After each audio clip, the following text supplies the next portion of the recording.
బొత్స సత్యనారాయణ గారు, మీరు కూడా అభివృద్ధి గురించి, అప్పుల గురించి, రాజకీయాల గురించి మాట్లాడితే ఎలా సారు? ఎలా?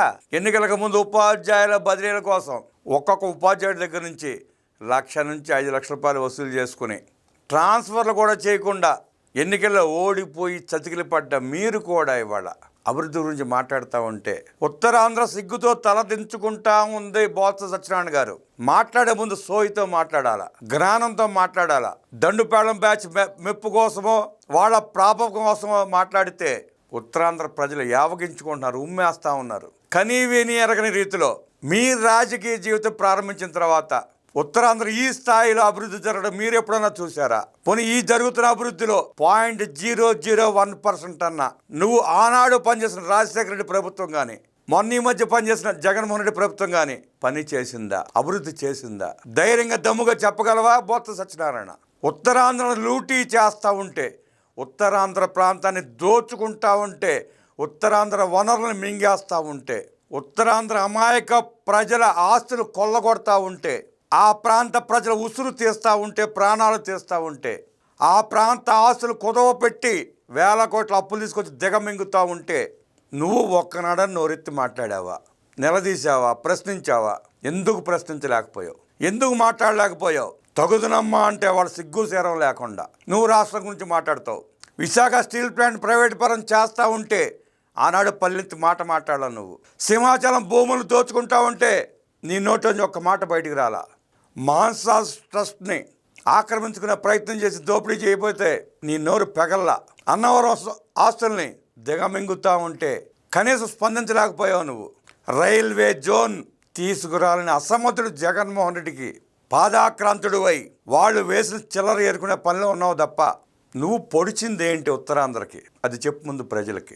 ఆంధ్రప్రదేశ్ పేరెత్తే అర్హత కానీ, రాష్ట్ర అభివృద్ధి గురించి మాట్లాడే నైతిక విలువలు కానీ, రాష్ట్రం వైపు చూసే అవకాశం కానీ నీకు, నీ ముఠా నాయకుడికి లేవని ప్రజలు స్పష్టంగా తీర్పిచ్చాక కూడా మీరు ఇంకా సిగ్గు సెరవలు లేకుండా రాష్ట్రం గురించి మాట్లాడటం చండాలంగా ఉంది. బొత్స సత్యనారాయణ గారు, నీ ఆ రాజకీయ అనుభవాన్ని నన్ను గుర్తు చేసుకుని నువ్వు ఎంత తక్కువ మాట్లాడితే నీ గౌరవం అంత పెరుగుతుంది. అన్ని పార్టీల గేట్లు గుమ్మాలు తాళాలేసేస్తే ఎక్కడికి వెళ్ళాలో తెలియక, దిక్కు తోచక, దిక్కు తెలియక నువ్వు ఆ రుచ్చుకుంట్లో పడి కొట్టుకుంటున్న పరిస్థితి అందరికి అర్థమవుతానే ఉంది. ఒక్కసారి ఊబిలో దిగాక ఎట్లా ఉంటుందో ఆ పరిస్థితి నీకు బాగా తెలుసు. సోయితో మాట్లాడితే గౌరవం పెరుగుతుంది. వివేకంతో ఆలోచిస్తే ఇంకొన్నాళ్ళు రాజకీయ జీవితం కొనసాగించే అవకాశం ఉంటుంది. దొంగల ముఠా నాయకుడు మెప్పు కోసం నోటికొచ్చినట్టు మాట్లాడితే ప్రజలు తమకు తాము పని చెప్పాల్సిన పరిస్థితి వస్తుంది. ఆ సంగతి మీకు బాగా తెలుసు. ప్రజలు వాళ్ళ నోటుకో వాళ్ళ చేతులకు పని చెప్పడం మొదలు పెడితే మీ పరిస్థితులు ఏంటనేది మీకు బాగా తెలుసు. బొత్స సత్యనారాయణకి, కన్నబాబుకి ఇవాళ రాష్ట్రంలో జరుగుతున్న అభివృద్ధి కనపడదు. 23 లక్షల కోట్ల రూపాయలు పెట్టుబడి వస్తున్న సంగతి వాళ్ళకి కనపడదు. రోడ్లు బాగుపడుతున్న పరిస్థితి వాళ్ళకి కనపడదు.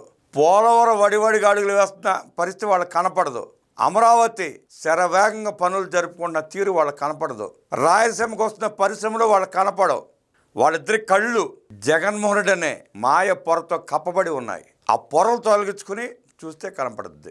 జగన్మోహన్ రెడ్డి పరిపాలించిన 5 ఏళ్లలో దోచుకున్న విధానాన్ని, తీరుని, ఆక్రమణని, దురాఘాతాలని, లిక్కర్ స్కాముల్ని, ఇసుక స్కాముల్ని, శాండ్, ల్యాండ్, మైన్ స్కాముల్ని ప్రశ్నించిన వీళ్ళు ఇవాళ తమ అడ్రస్లు గల్లంతవుతున్నాయి అన్న భయంతో ఆ కేర్ ఆఫ్ అడ్రస్ను మిగుల్చుకునే పనిలో భాగంగా అవాకులు చవాకులు పేలితే వినడానికి, చూడడానికి ప్రజలకు సిద్ధంగా లేరు, ఖాళీగా లేరు.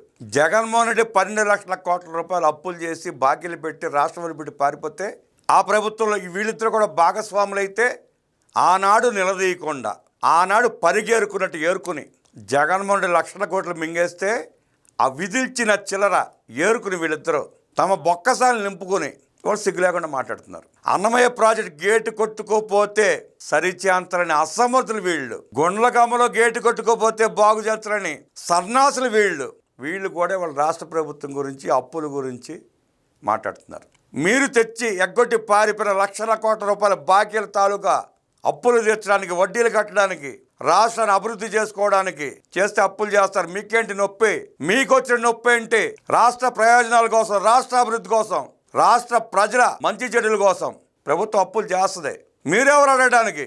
మిమ్మల్ని దింపి చాచి కొట్టి 11 పరిమితం చేసి ఇళ్ళకి తొంగొంటరా బయటికి రావద్దని చెప్పి ఆదేశించిన తర్వాత మీరెవరో ప్రశ్నించడానికి ప్రభుత్వాన్ని? మీకు అర్హత లేదు, మీకు ఆ నైతిక హక్కు లేదు.